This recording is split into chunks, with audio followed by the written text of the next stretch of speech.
Joining us right now is Congresswoman and former small business owner herself, Claudia Tenney. Congresswoman, good to see you. Thanks so much for joining us. Thank you. Good morning. What's your take on what's going on the left? A lot of these calls for Nancy Pelosi to step down. I just hope she stays in place, and if not, maybe she could be replaced by the ranker on my Financial Services Committee, Maxine Waters from California. I think she would do a great job in helping the Republicans keep the majority next year, and I'm just hoping that they think that way, to continue on the course they're on. Yeah, that's what the president said. He wants her to stay exactly where she is. Yeah. Of course, this follows the president tweeting that there could be tapes after he said, look, I hope, Jim Comey better hope that there are no tapes of our conversation before he starts leaking to the press. He, however, told Fox News that there are no tapes. Your reaction? You know, the president loves to tweak people. This is coming from a guy who ingeniously rebranded Islamic terrorists as losers. Okay, this is his kind of plain speak that he uses on Twitter. There are times when I wish he would, I still think he should be on Twitter, but I think that he could tone it down a little bit, or just maybe do one less tweet or two less tweets, and sort of getting riling people up, which is, I think, what he sometimes does. But I think there's also a genius in what he does, and he really takes a really complex issue and makes it fairly simple for the American public. Because we are fighting against, in many cases, the media really is part of the problem here. They're not really reporting on what the substance is. And I am concerned, as a person who's a very conservative Republican, I think we're doing a lot in the House. We're getting a lot of things passed. We got the Choice Act passed in the not only on the floor, we just marked up the flood insurance bill, the reauthorization of the National Flood Insurance Bill. And that's a lot of things are getting done in the House that aren't being talked about. We're talking about major, major policy shifts after 8 years of President Obama. It just doesn't happen overnight. We're doing it in a deliberative way to make sure that we're doing the right thing. A lot of it is not exactly the way I want it, but that's how government works. And I just played in the congressional softball game, so I'm really happy to have some singles and hopefully get some scores later on.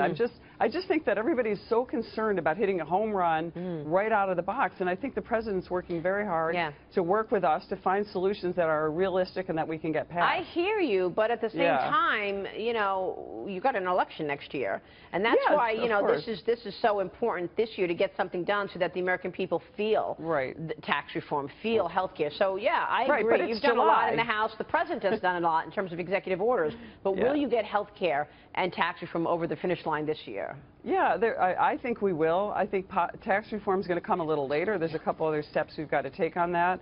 There's a great discussion going on tax reform. Some of the bill I like, some of it I don't like. I have, whether you're a manufacturer or you're a retailer, there's issues over the border adjustment tax, as we've talked about. There's other issues on basically, I think we can all agree we need to lower taxes.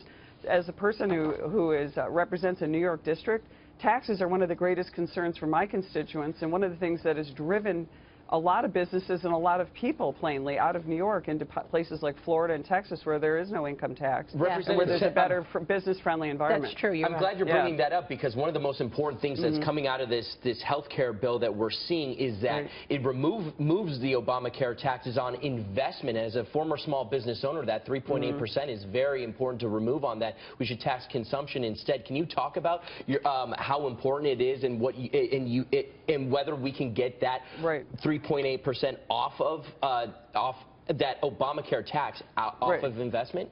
Yeah, actually, it's a huge problem for especially a business like mine. We're a small business.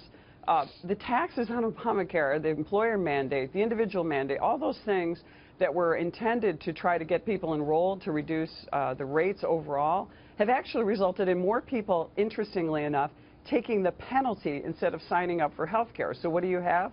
More people who don't have health care insurance.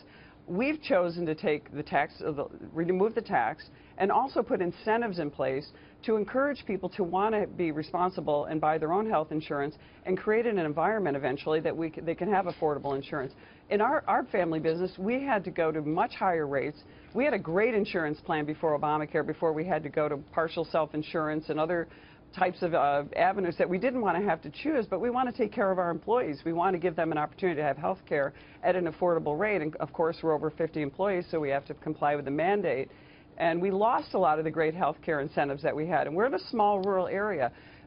Remember what businesses have. We're trying to make ourselves, give ourselves a competitive edge by bringing employees on. We had a 401k long before anyone else. We had a health care long before many of our competitors. And those are things that gave us an edge. Now as mandates, especially with the health care, it's caused it to be just more expensive and more difficult for us to survive in a place like New York.